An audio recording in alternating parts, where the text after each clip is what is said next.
Olá, sejam bem-vindos. Aqui é o Mental Chip, o podcast onde o conhecimento dobra cada informação. Hoje a gente vai entender como o capitalismo combina suas duas armas principais para extrair mais trabalho. A primeira é estender a jornada, o que a gente chama de mais valor absoluto. E a segunda é reduzir o tempo necessário para o trabalhador se pagar, ou seja, o mais valor relativo. E vamos ver porque essa combinação cria um sistema que é, ao mesmo tempo, super flexível e eficiente, mas também profundamente explorador. Para começar a entender tudo isso, a gente precisa olhar para uma coisa fundamental: a jornada de trabalho. Pode parecer um conceito simples, né? Mas a duração dela não é algo natural, não é algo fixo. Na verdade, ela é um verdadeiro campo de batalha, onde os interesses do capital e do trabalho estão o tempo todo em confronto direto. Então, olha só, toda jornada de trabalho se divide em duas partes e isso é crucial. A primeira parte é o trabalho necessário. É o tempo que a pessoa leva para produzir o valor que equivale ao seu próprio sustento, ou seja, ao seu salário. A segunda parte é o mais trabalho. É aqui que a mágica do lucro acontece. É o tempo extra, o tempo não pago, em que se trabalha exclusivamente para o capitalista. E para aumentar essa fatia de trabalho não pago, o capital tem uma primeira arma. É a mais direta, a mais, digamos, brutal de todas. Vamos ver como ela funciona. A lógica aqui é bem direta. Pensa comigo. Se a parte do dia em que o trabalhador se paga é fixa, vamos dizer 6 horas, qualquer hora a mais que essa pessoa trabalhar vai direto para o bolso do capitalista como lucro. Então, a forma mais óbvia de aumentar o lucro é simplesmente fazer as pessoas trabalharem por mais e mais tempo. E este slide aqui ilustra o efeito perfeitamente. Dá uma olhada. O trabalho necessário continua sendo de 6 horas, mas quando a jornada total passa de 12 para 14 horas, o mais trabalho, que é a fonte do lucro, salta de 6 para 8 horas. São 2 horas a mais de valor extraído, sem mudar absolutamente nada na produção, só esticando o tempo. Marcos usou essa metáfora do vampiro, que é muito forte, por um motivo bem específico. Ela captura com perfeição essa sede que parece não ter fim por tempo de trabalho dos outros. O capital, que nada mais é do que trabalho acumulado do passado, só consegue se manter e crescer se ele consumir o tempo e energia do presente, ou seja, o trabalho vivo.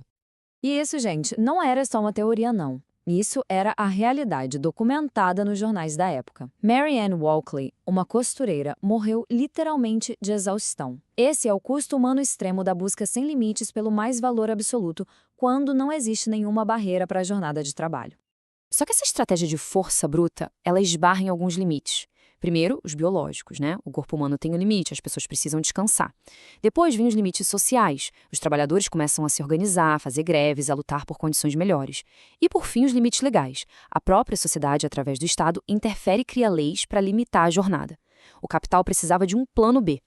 E aqui entra a segunda arma, que é muito mais sutil, muito mais sofisticada. Ao invés de esticar o tempo total, a nova estratégia foca em comprimir uma parte específica dele. A ideia aqui é revolucionária do ponto de vista do capital. A jornada total pode até continuar a mesma, ou quem sabe até diminuir. O segredo é reduzir o tempo de trabalho necessário, aquele que cobre o salário. Se o valor do sustento de uma pessoa pode ser produzido em menos tempo, o tempo que sobra é automaticamente convertido em mais trabalho para o capitalista. Olha só a diferença nesse quadro. A jornada total continua ali, em 12 horas. Mas, com o aumento da produtividade, o trabalho necessário caiu de 6 para 4 horas. E o que acontece com as 2 horas que sobraram? Elas são convertidas em mais trabalho. O lucro aumenta em 2 horas, sem que a jornada total tenha mudado um único minuto. É aí que está a verdadeira mágica da exploração. Tá, mas como se consegue essa compressão? Basicamente por 3 caminhos. Primeiro, com tecnologia e máquinas que fazem o trabalho mais rápido. Segundo, reorganizando a produção, tipo numa linha de montagem, onde cada um faz uma tarefa pequena e repetitiva. E terceiro, simplesmente intensificando o ritmo, ou seja, exigindo mais esforço no mesmo período de tempo. Agora, o verdadeiro pulo do gato do sistema não está em usar uma arma ou outra, mas sim em combinar as duas de um jeito inteligente e dinâmico. Se a gente olhar para a história, essa evolução fica bem clara. Lá no começo, o mais valor absoluto reinava, com jornadas desumanas de 14 e 16 horas.